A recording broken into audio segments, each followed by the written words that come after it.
Hi,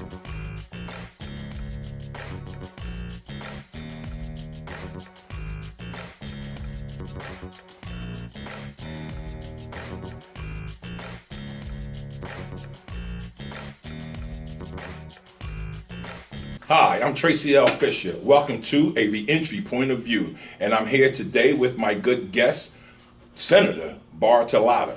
I hope I said that name right, but she'll correct me if I didn't. But we're here because I heard a lot about this young lady, and I heard she's making a lot of noise up in Harrisburg. So I had to go meet her. So I had to go into my Rolodex and say, who knows this young lady? And someone that we had in common took me into her office, and she welcomed me with open arms, and I appreciate that. Then I mentioned to her about my show.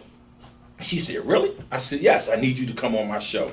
She said, oh, these are the dates I'll be in Philadelphia. We chose this date. Here we are. Today, welcome to Tracey L Fisher, A Reentry Point of View. Wonderful. Great to be here. Thank you for inviting me. Thank you. Please tell my audience a little about yourself and pronounce your name better than I do. No, you did it just right. That's not easy to do. My first name is Camera, just like the thing we used to take pictures with before smartphones. And Bartolotta is my last name. So yes, you did a very good job. Thank you. Not easy to do. And so now you're a senator. State senator, yes, Pennsylvania. There are 50 of us. Yes, I was elected in 2014, and I was re-elected just this past November. So I'm in my first year of my very second term. So I'm still considered a freshman. Oh, so like you sit on certain committees, anything like that? I do. I am now the chair of the Labor and Industry Committee. I'm still the vice chair of the Environmental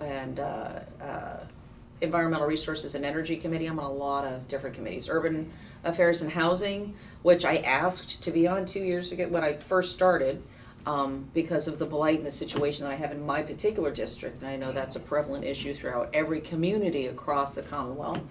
A lot of different committees and caucuses, and most recently, and surprising to me, I started the first ever criminal justice reform caucus in the Senate. Wow. Together with Senator Art Haywood. I know it's 2019. You would have thought we would have had this before now. What does that consist of? Oh, for my audience so they can understand. Well, I'll tell you what. The minute we announced that we were creating this caucus, our phones blew up. We got phone calls from organizations that you would never imagine would be interested in this issue, but it is on both sides of the aisle, Republican, Democrat, House members, Senate members, business people. We've got the Pennsylvania Chamber of Commerce, we've got the ACLU, we've got the Koch brothers, we've got the Pew Foundation, we've got everybody knows that this is a huge concern, not just in Pennsylvania, but nationwide. Wow. Yeah. And that's big. It's huge. I was watching CNN the other day, and they were showing clips from President Trump, and then they were showing clips from the front runner for the Democrat, former Vice President Joe Biden. And both of them, forefront was prison reform. Right. Right. Both of them was talking about what they bring to the table and who does the most for prison reform. And both of them had good points, and I can actually call both of them on that BS.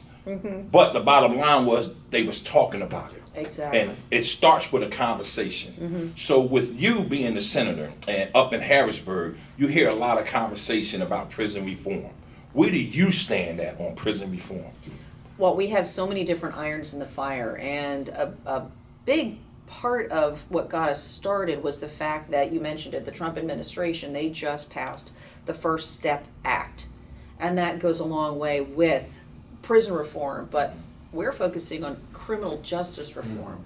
We need to focus on all aspects of it. We need to focus on not just while people are incarcerated, but what gets them there and how to keep them from getting there. And then the other aspect is what happens when they get out. Are we giving someone who has served a 5-year sentence a life sentence because now they still can't get a job, they can't go to work, I mean, they can't get housing, they can't go to school, they can't take care of their family? We give people life sentences in Pennsylvania for things they've paid 2 years for. Right. Does it shock you at the level of ignorance that individuals in higher up in political positions, when it comes to reentry, that they don't understand reentry isn't everything you do? Yes, well, it's almost like we've opened Pandora's box, but in a good way. Because just exposing all of these barriers we throw in front of people has kind of shone a light on so many different aspects. We're talking about workforce development. We're talking about CYS. We're talking about all of these other issues going on that they're all affected by what we decided to do about 10 years ago. Tough on crime, mandatory minimums, throw them in jail, throw away the key. And we are reaping what we were sowing back then. And that is an entire culture now that's paying for minor mistakes that some people made a long, long time ago. And now they're paying for the rest of their lives, and so are we. Wow. So how do we turn that around? It's like turning an aircraft carrier. You know, it's got this momentum that's been going for several years, about a decade now. And now we're like, oh, hold on a second, throw on the brakes, and let's try to turn that around the right way. I just had a meeting day before yesterday in my office in Harrisburg with the Pew Foundation, because I had talked with them on a conference call a couple months ago, and it's about juvenile criminal justice and juvenile justice reform. They were telling me that 5 years ago they did some research, and they'll come into our state and do it for free, by the way. So we're trying to get that ball rolling. But they'll come and they'll do this massive study, talk to all these stakeholders, not just legislators, but CYS folks, judges, DAs, those that have been incarcerated, all kinds of things, family. They found out when they studied this same issue in Kansas that once they took a look at all of the issues involved, all the problems, everything that was going on, and they sat down with legislators and revealed all the data that they had collected, Kansas went from a position they were in with having all of these juveniles incarcerated to following just some simple steps, investing in family services early on. They reduced are you ready? They reduced their juvenile incarceration rate by 63%. Wow. Think of the families that saved. Wow. And all that means is, let's get everybody to the table, let's make a task force, let's look at the issues, let's look at what we're doing, what's working and what's not. And by the way, let's learn from states where it's working correctly. That sounds like a no-brainer, right? Right. So there's so many different moving parts to this that we're just trying to wrap our arms around this whole issue and keep that momentum going forward and do the most good that we can for the most people. And you just said the magic word far as like different moving parts and components to what we're trying to do. Yeah. And in the community, right, you have a lot of grassroots entities, right, that's in the community, and we're doing the work. But we're not being recognized to the point where we can be funded to continue the work at a level that it can be real successful at. So you can find someone that has a program, but they're not being funded. But if you look at the work that they're doing, they truly is changing lives and helping people. Right. Then you have programs that's being funded by the government, but the individuals that's running the program doesn't know anything about being incarcerated, doesn't know anything about returning back to the society, and doesn't know anything about what is needed for the individual to be set up in a position to succeed and not fail. So that's where individuals such as myself, such as people that's watching, individuals in the audience, and such as yourself that has a compassion for it. Because here's what happens, and this is what really separates the government from grassroots. The government deals with reentry as an occupation. Grassroots deals with reentry, okay, as a lifestyle. Absolutely, yes. And when we need to understand it, because here's the problem. There's no way in the world much money is made off of incarceration. They selling us on Wall Street, trading us on Wall Street like orange juice and gold, right? There's no way in the world the government is going to fund a program that will completely stop them from earning. That's not going to happen. That's oxymoron. That's like a tall midget. That's not going to happen. Jumbo shrimps.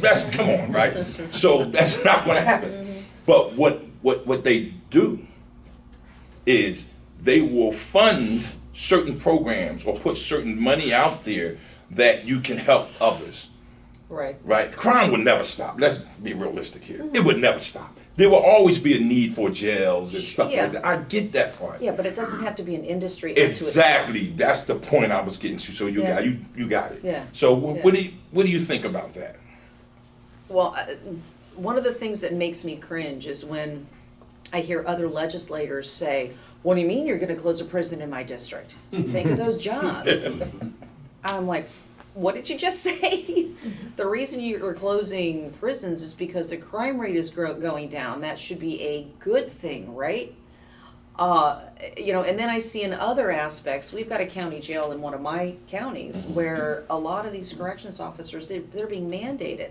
They're having to work 16, 17, 20 hours straight, and they're just not enough of them. So it just seems to be paradoxical. It just does. The two don't match up.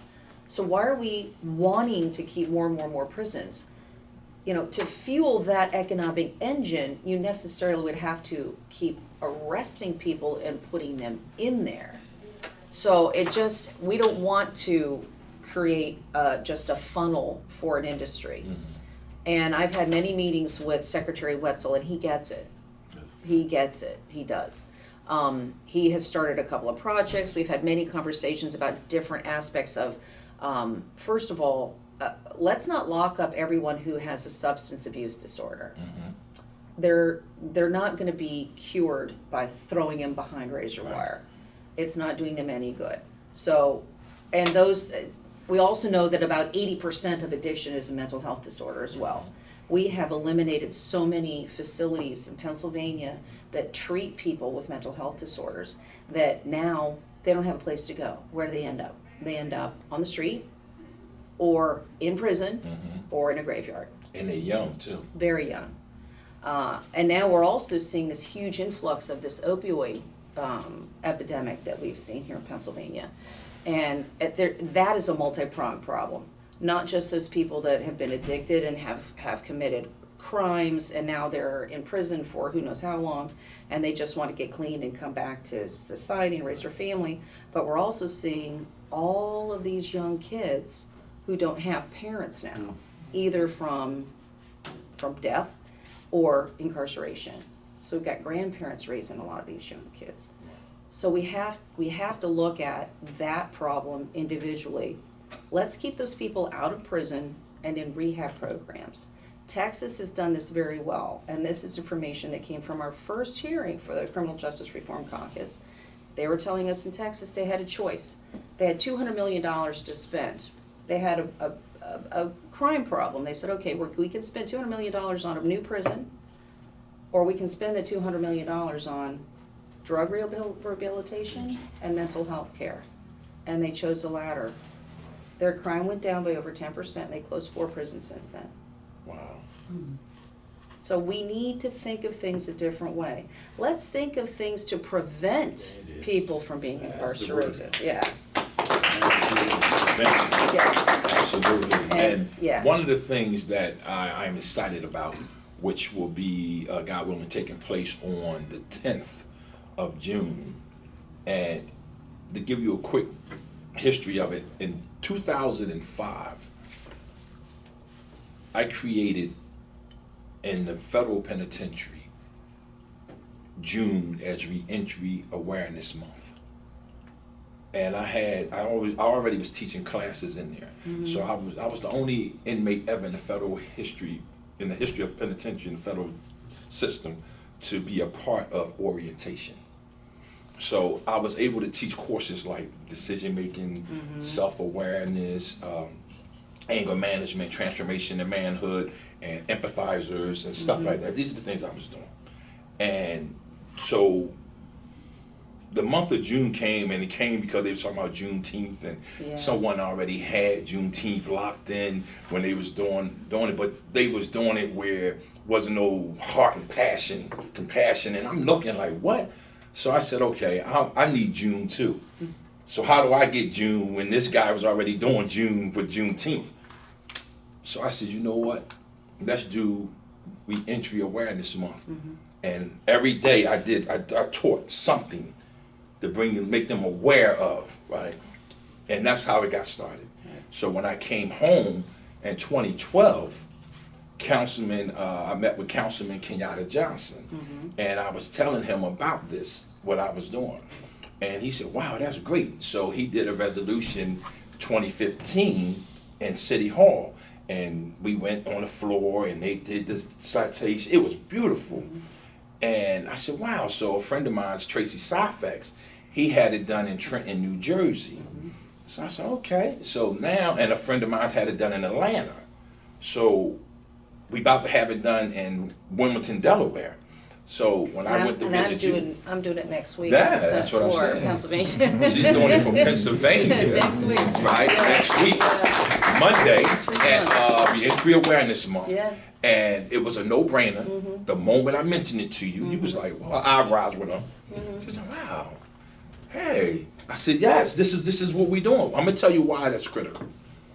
Because as a senator now, right, once you have, see, this come out afterwards, so we can let the bag out. Okay. Once you have June is Reentry Awareness Month, everyone signed off on it, and they recognize it now in 67 counties that June is Reentry Awareness Month. Yep.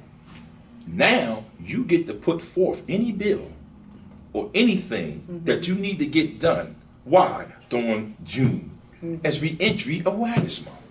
Everything should coincide with that now, because everyone understands this is the month you get it done, because this is the month we recognize for whatever cause there is. And that's beautiful, and we applaud you for actually pushing it through for us. And I want to thank you personally, because I still get calls from the penitentiary. Yeah. And they don't know you, but they had their family Google you. Oh. I'm telling you the truth now, because they respect that. I'm telling you, because when we incarcerated, we truly believe nobody loves us. Even the ones that say they love us. Know why we say that though? Because we determine love while we in jail there. This is how we determine love. Do you take our phone call? Yes. Do you write me? Yes. Do you visit me? Or do you send me a money order? If those four is not on the scene, you don't love me. So, and I do know from personal experience, because my fiance is a returning citizen as well. This is Bill DeWeese. Yes. A lot of Googling's going to be going on after that, but yes, I've heard many stories, and I do understand too that there are times when we'll run into somebody in the rotunda or anywhere, and he'll walk, give him a big hug or something. He'll walk away and he'll tell me he visited me when I was in prison. Wow. That is a huge deal, a huge deal. People don't forget that.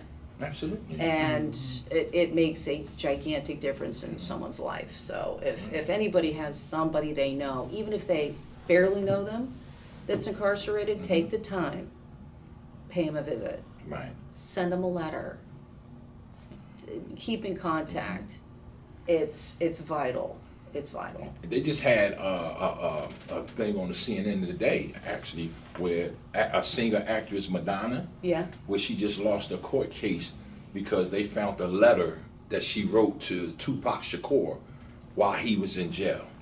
And she didn't want that to get published because she said that was personal. Yeah. And he was going through something, and she knew the exact words that he needed to hear, and that's not for the public. No. And she still lost the case. But back to your point about the letter. So let me ask you this though. Yeah. Now, was it hard when you started talking about the resolution, getting people to get on board with it when you passed it around? No. And again, the Pandora's box metaphor I used. I think when you open it up and you start shining light on it and you talk to people and you invite them into hearings, you invite them into different caucus events, and I think everyone at this point has been somehow touched, or a family member, a friend, a school classmate or something, someone has been touched somehow with the criminal justice system. Absolutely. And I think we get it. And I think, unfortunately, a lot of it has been a cause of the opioid epidemic in one way or another. And people are understanding, wow, this could happen to my son, Right. my brother, my whatever, and or my mom. I mean, it's something that is it touches so many more people than you could possibly imagine, and I think we need to take the stigma off of it, and I think we really need to address it. And I think a lot of people are thinking, okay, yeah, we have to do more for those people coming back into our culture, our society, the workforce. And one of the things that I am thrilled about, and I know you know this, and I don't know how many people out there know this, but we have a wonderful new secretary of the Board of Pardons, who, until he was named the secretary, most people didn't understand he also had experience incarcerated. Brandon Flood, wonderful,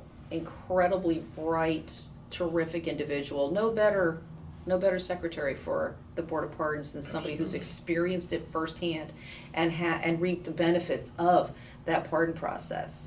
So hearing from people who have walked that mile, we get to be in their shoes. So we can understand, oh, yeah, you served your time and now you're out. Things must be great. No, they're not. Because you carry with you that albatross around your neck of, I got to check the box now. I have a record. I can't get this housing or go to that school or do, and it becomes barrier after barrier after barrier. So I was just the other day, I was pleased to be at a press conference talking about automatic expungement. If you have been given a pardon by Pennsylvania, which is the highest form of forgiveness our government can give you, and then you walk away on cloud nine and someone says, oh, by the way, you still have a record, and now you have to spend $300 on every single one of those dockets to get that expunged. It's going to take you this much time. Some people they can't even go through that process. Right. So what's the point of getting a pardon in the first place? It's an exercise in futility unless you get your record expunged. So in the Senate, I am partnering with Senator Street, and he and I are having a bill come forward about automatic expungement to eliminate that record once you've been pardoned. And in the House, it's Representatives McClinton and Nesbitt. And we just had a press conference the other day, and wonderful Secretary of the Board of Pardons, Brandon Flood, was also there talking about this. We have so much legislation coming forward on the Senate side, the House side, bipartisan, bicameral, and it's all about getting people back to work. Absolutely. They've paid their debt to society, let them move on and, raise their family, go to work, have a wonderful life moving forward. Absolutely. Well, Brandon, talking about on the Board of Pardons, will be in Harrisburg Monday. He will be speaking. Great. So that's awesome right there. Yeah. And he will be addressing the media and stuff there, because not only are we doing the Pennsylvania Reentry Awareness Month, we also introducing Pennsylvania Reentry Coalition. Oh. And that is 67 great. counties with 67 representatives from each county. And the reason we put this together is because when money comes through, the government is accustomed to giving the money to organizations that's already structured and set up. Whether they're doing a great job in the community or not is irrelevant. Yeah. They already accustomed to sending them the money. Meanwhile, you have 67 counties that's still suffering, that's still in the center of poverty, spiritually, mentally, physically, financially, educationally, you name it, it's right there. And you have individuals from each one of these counties that's in the midst of it, in the soil, in the DNA of it. And they know best. And what we're doing right now is we're coming under one umbrella, but we're keeping our identity, whatever organization we're with. But under this umbrella, we move out as a unit. And we sit and talk and yell paint off the walls when there's no cameras. Yeah. But when it's time to move out, we already understand and agree, this is the mission, this is the goal, and this is what we're trying to do. And that's being recognized by the Pennsylvania Congress. That's being recognized, and that's going to be awesome right So I deal with a lot of political situations in the communities. and I travel a lot. And one of the things I learned when I was running the campaign for then Senator Scott Wagner, I've traveled 67 counties, and I saw the view of Pennsylvania, white, black, Hispanics, you name it, Democrat, Independent, Republican, and it was life altering for me. But what I didn't see was someone that they can ask, how can we help you get our agenda out there? That's one of the things that's a drum I beat all the time. I talk to schools, I talk to organizations, women's groups, you name it. And I'm always telling people, legislators listen to their constituents. You may not believe it, you may not think so, but we listen to you. We need your phone calls, your emails, letters, stop by the office, bring a bus full of people to the Capitol. Your voice matters. Those are the voices we listen to most, because I'll get a phone call from another senator, let's say, and they have a bill that they want to put out there. And they'll say, have you gotten any pushback from any of your folks in your area about XYZ bill? And, I check with my staff. No, we never got an email. We never got a phone call. Guess it's okay with everybody. And then it's on the floor and all heck breaks loose. Suddenly people know it's out there. It's like, wait a second. If this was an issue beforehand, we need to know. So it's really, really important. If there's something that you want to see move forward, if you have an issue, if you have a problem, and you speak to your legislator, what I do is I consider you to be at least 100 people. Because if you come forward and you say something, there's at least 99 more people with the same problem that haven't said a word and won't. So your voice really matters, and that's how you get things done. We represent the people, and if they aren't talking to us, we don't know. So let me ask you this, because this is the human part of the show. What was the rest? You got to figure that out. You're a robot. The rest is, I just say, push this, check this, make sure you're not a robot. The rest is this, though. What made you decide to get into politics? Oh, okay.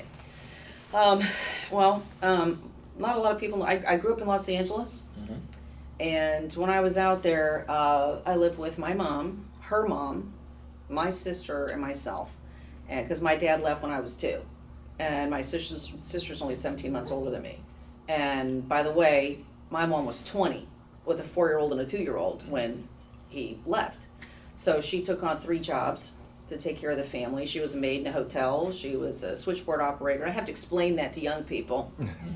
They don't know what the heck a switchboard operator is. And she was a waitress. And then in her spare time, this was in Vegas, she would go along the highway in the desert and pick up Coke bottles that people thrown out their car windows, and she'd redeem them for food money. So my gram, lived with us and raised us. And then we moved to Southern California so my mom could get a better job. But I remember sharing a peanut butter and syrup sandwich. That's how we did things. I see people laughing. Yeah, peanut butter and syrup. Anyway, it's a Southern thing. But I know what it's like not to have. And then to move to southwestern Pennsylvania at 23, because I met my late husband when he was out in LA doing a business deal. He was a lawyer. He passed 9 years ago. So I met him out there, and I, moved to southwestern Pennsylvania, and it was just awe-inspiring. I know it sounds ridiculous, but I compare it with people. Everybody's seen The Wizard of Oz. It's black and white, until she lands and she opens up. Anyway, it was Technicolor. Neighbors cared about neighbors. People would say, "How you doing?" and they'd wait for an answer. Everybody knew everybody. Grandparents went to their grandkids' baseball games and soccer games. It was a world I never experienced. And that was in 84. And then living here for some time, I started noticing a lot of these families had to move away. There was no jobs. All these, the steel mills were closed, the coal mines were closed, and all these young people had to leave. And I'm looking at their grandparents living in their family homes with nobody to come on Sunday, after church dinner. And I thought, wow, that's terrible. Isn't anybody going to do anything about this? And I finally stopped asking out there and started asking in here. And like I always told my kids, if you're going to complain about something and you're not a part of the solution, you're a part of the problem. So I was kind of recruited and asked to run, and I said, listen, give me 6 months to decide. And in that 6 months, I tried to learn everything I could So you learn. never ran for any other office? Oh, no, never. So you Never. just went straight to the Senate? Oh, yeah, I dove in the deep end. Yep. They asked me to run, and I said, well, let me see. And 30 seconds or less, in that 6 months period when I was trying to learn all I could learn about the Senate, my daughter came home from college and said, I've got a sorority sister going on a mission trip for spring break. I thought, wow, God bless her. Where's she going? Cuba, Haiti, Monessen. That's the town across the bridge from my house. So I said, okay, we're in. And I knocked on 9,000 doors. I talked to everybody I could talk to, and I beat a 16-year incumbent. Now, what type of experience was that when you had to knock on doors and people open the door? Ever. Best experience I'd ever had. I wish everybody had that opportunity. I don't care what they do. You know, knocking on a door and standing there and talking to people and saying, you know, I'm running for state senate and I want to know what you need. What's important to you? Give me your 3 top issues. I wasn't running for office when I was helping Senator Wagner, but I was actually meeting individuals, and it changed my outlook on how I perceive things and start seeing how others see it. Did that happen to you? Oh my gosh, without a doubt. And I mean, there were neighborhoods I was knocking on doors. You know, I'd knock on a door and this woman answers the phone. She's looking around, I go, "What the heck are you doing here? What do you mean? There's nobody ever comes here." Wow. So, well, maybe that's the problem. So you got to meet the faceless and the voiceless. You bet. And they came out and voted for you. Yeah. That got to be a heck of an experience. And I keep talking to them, and I keep asking them. And I have telephone town halls where 6,000 people can call in at one time. And we go through issues, and I get them on the phone. I say, what do you think about this one? What do you think about that one? And where do you stand on this? You have to, God gave you 2 ears and 1 mouth. You need to use them in that order too. Right, I understand. Yeah. So what I want you to do is tell my audience how they can help you if you need help or anything, and how they can get in contact with you if they wish to speak with you. Okay. Even though I represent the Southwest of Pennsylvania, Greene County, Washington County, parts of Beaver County, every vote that a senator places affects every life in Pennsylvania. Every single one of them. And we need to hear what's important to you. I don't care where you live. I don't care what party you're with. Doesn't matter. And if you have something to say, an issue that you need to share with me or any other senator, you could give me a call. My Harrisburg number is 717-747-1463, or you can send me an email at cbartolotta, BARTOLOTTA, at PASEN.gov. That's short for Pennsylvania Senate, PASEN.gov. Or you just Google, I'm the only senator named Camera. Pretty easy. Yeah. And there you have it. And I'm Tracey L Fisher. Thank you for watching a Reentry Point of View with my friend Senator Bartolotta. Thank you.